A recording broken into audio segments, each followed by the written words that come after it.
Hello, Assalamualaikum, hi everyone. Welcome to the exciting world of sports nutrition. So, this nutrition for sport exercise is actually a new field that is blend between nutrition and exercise physiology.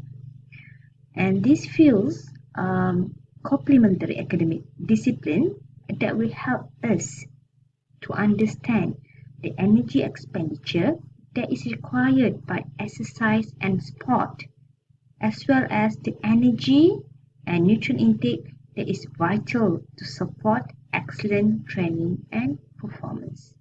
We know that nutrition is very important for an athlete to perform their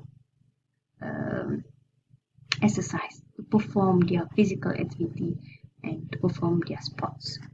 So for the first class,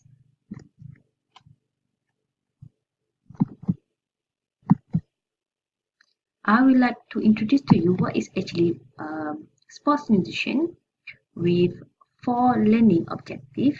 Number 1, you know how to define the key terms such as exercise physiology, nutrition, athlete, physical activity, exercise and sport, and also you know and list and explain the basic training and sports nutrition goals, explain basic nutrition principles and how they might be modified to meet the needs of athletes. And number 4, the learning objectives of this topic is to outline the basic issues related to dietary supplements such as legality, the ethics, the purity, safety and effectiveness. Well, actually, when we want to plan the diet for athletes, actually is to make sure that they can perform well in their sports.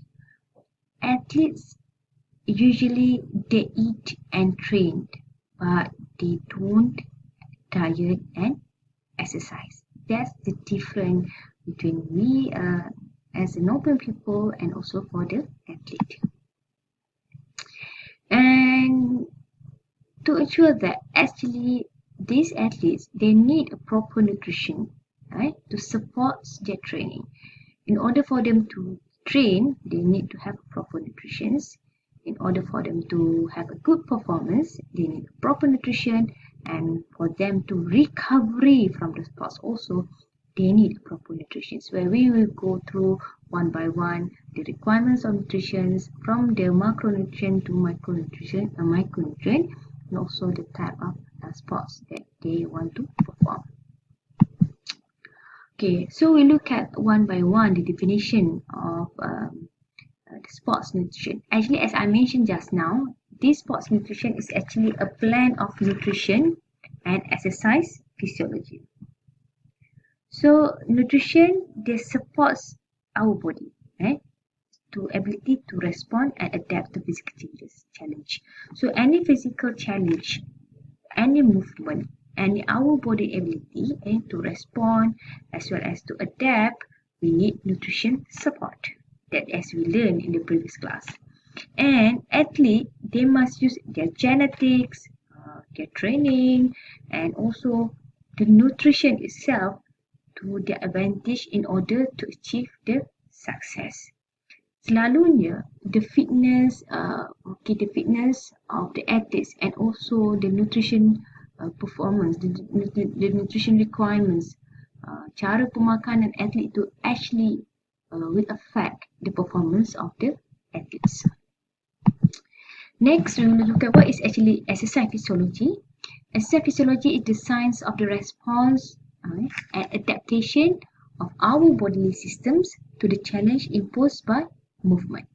So maknanya exercise ni adalah salah satu response and adaptation by our body system to the challenge imposed by movement. That is physiology. And what is nutrition? Nutrition, as we know that, it is the science of ingestion, digestion, absorption, metabolism, and biochemical functions of nutrient.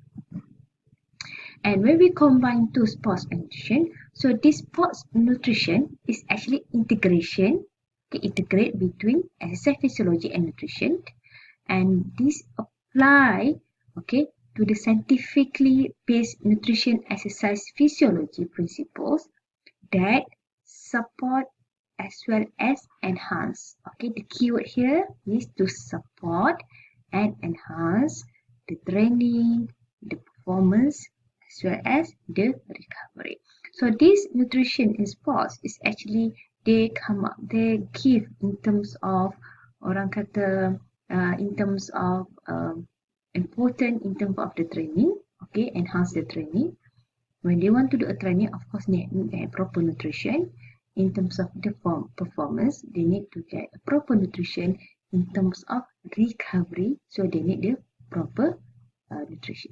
So from here, training, performance, recovery, so you can see that it means that it is very important for the athlete to get proper nutrition before, during, and after their exercise or their sports. So actually, what is athlete? The word athlete is described actually a person who participate in sport.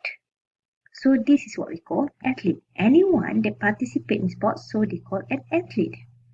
However, using that definition, professional, collegiate, and weekend golfers are all athletes. And this clearly, there are differences among them. Okay, so my father also go to golf every weekend. Does it mean he is an athlete? So actually, this athlete, it can be differentiate based on their skills. Number one, we call it as an athlete.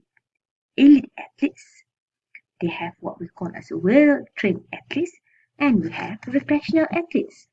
So this is the elite, this is the well-trained, so this is the recreational. So my father is a recreational athlete. So he is not an elite and is not well trained. So what is the difference in this type of athletes? That elite athletes, they are exceptionally skilled and they are dedicated to their training regimens. Okay, macam Tiger tadi, he is an athlete, elite athlete, and their lives are planned around their training and competition schedule because athletic competition is their profession. So kerja diorang memang adalah untuk competition. So this is what we call as elite athletes. Collegiate athletes are also trained athletes, although the level of the training is probably less than of their professional counterparts. The dedication of training is important because this proper training is necessary to improve and to maintain performance. In order to maintain and improve performance, they need to have a proper training as well as a proper nutrition. And of course, many of us here, I believe, we are actually recreational athletes. We are athletes. When we do the exercise, we are athletes actually.